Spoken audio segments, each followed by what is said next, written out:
Hello, my name is Laura Semkew, and this is my video for my case assessment. The first question is, what are the implications to social work for understanding your child's development? So the child who I interviewed for this project was 8 months old, and he was born 4 weeks prematurely, which affects his life, biologically, psychologically, and socially. So if we're looking at that first part, we're looking at biologically. This could have detrimental effects on a child. He was lucky enough to be pretty much fully developed when he was born. He was born smaller. He was 6.2 pounds, I believe, when he was born.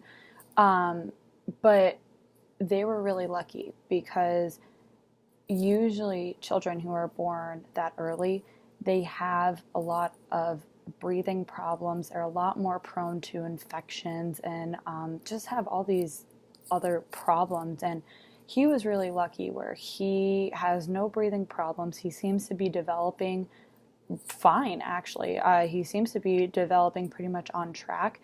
And when he was born, he wasn't even born with jaundice, which is incredibly, incredibly rare for that not to happen with a child who is born prematurely.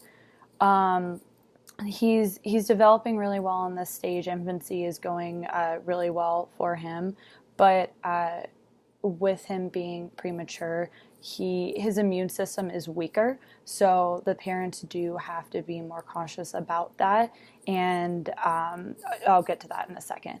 Now, psychologically, if a child's born prematurely, they need to stay away from stressful environments. And he seems to be developing really well in this area. The only issue with this is that his parents are split up, which could lead to a very stressful environment, and that's where it leads also into the social aspect of this. On the plus side, the parents split up when he was young.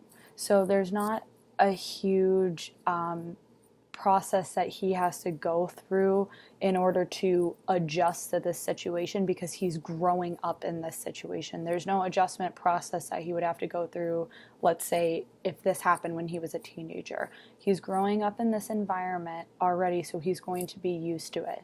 Now, luckily, he sees his father and mother for an equal amount of time.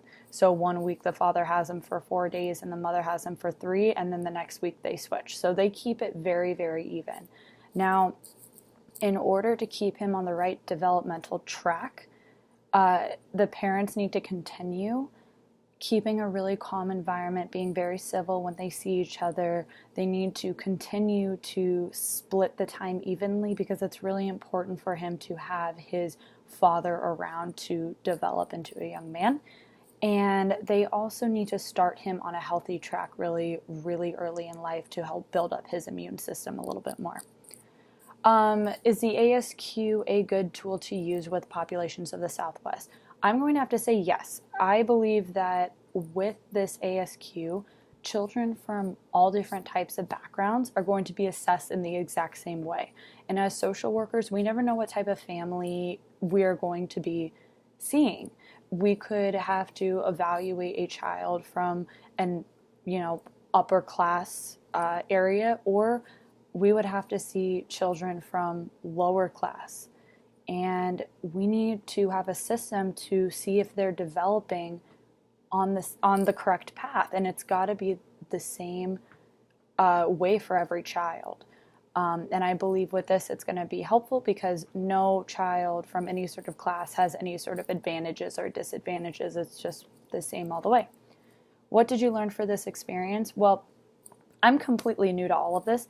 My background comes in teaching, and not just teaching, I taught high school. So going from working with 16, 17-year-olds every day to interviewing an 8-month-old was different. And I also didn't know all of the implications that could come with being born prematurely. I mean, obviously, every child who's born early is going to have problems. I really didn't know to what extent it could affect a child's entire life. I've learned a lot from this experience, and honestly, I'm just excited about beginning my journey as a social worker. Thanks, guys.